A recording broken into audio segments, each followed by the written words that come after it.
નર્મદા જિલ્લાના એકતાનગર ખાતે statue of unity સરદાર સાહેબના સાનિધ્યમાં મોન્સૂન ફેસ્ટિવલ 2025 વહાલ વાદળ અને વરસાદનો ઉત્સવનો ભવ્ય પ્રારંભ થયો છે।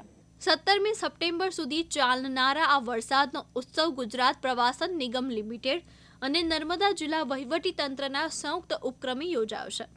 ફેસ્ટિવલના ઉદ્ઘાટન પ્રસંગે જિલ્લા કલેક્ટર એસ.કે. મોદી અને ઉપસ્થિત મહાનુભાવોએ સાંસ્કૃતિક પરેડને ફ્લેગ ઓફ કરવામાં આવ્યું હતું। પરેડમાં આદિવાસી સંસ્કૃતિ, લોક નૃત્ય અને પરંપરા વાદ્યો કલાઓ સાથે એકતાનગરની શેરીઓ ઉત્સવમય બની હતી।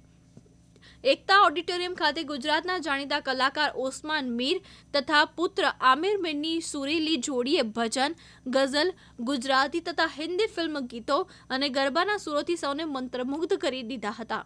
ગુજરાત ટુરિઝમ અને નર્મદા જિલ્લા વહીવટી તંત્રના ઉપક્રમે મોન્સૂન ફેસ્ટિવલ આ વખતે પહેલી વખત નર્મદા જિલ્લામાં ઉજવવામાં આવી રહ્યો છે, જે અંતર્ગત વિવિધ કાર્યક્રમો થઈ રહ્યા છે।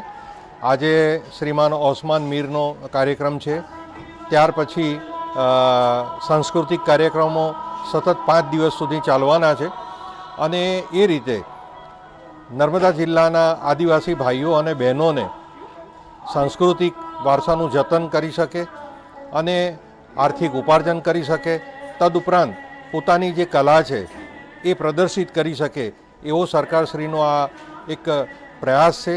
એ પ્રયાસને નર્મદા જિલ્લા વહીવટીતંત્ર એને પૂરું કરી રહ્યું છે અને આવનારા દિવસોમાં પણ માનનીય વડાપ્રધાન શ્રી પધારનાર હોય અત્યારથી જ લોકોની અંદર ખૂબ ઉત્સાહ છે અને આ એક વહાલ વરસાદ અને એ અંતર્ગત થીમ ઉપર આખો જે કાર્યક્રમ છે એ કાર્યક્રમ ખૂબ સરસ રીતના થઈ રહ્યો છે અને આ અંતર્ગત હું સરકારશ્રીનો ખૂબ આભાર માનું છું કે નર્મદા જિલ્લાને આ માટે પસંદ કર્યો અને નર્મદા જિલ્લાના મારા આદિવાસી ભાઈઓ બહેનોને આનો લાભ મળી રહ્યો છે અને ખૂબ પ્રસન્ન થઈ રહ્યા છે। ખાસ એ જણાવવાનું કે આજથી આ કાર્યક્રમ શરૂ થયો છે અને આ 5 દિવસ સુધી સતત કાર્યક્રમ સ્ટેચ્યુ ઓફ યુનિટી પર અને અહીંયા એકતાનગર ઓડિટોરિયમમાં ચાલવાનો છે।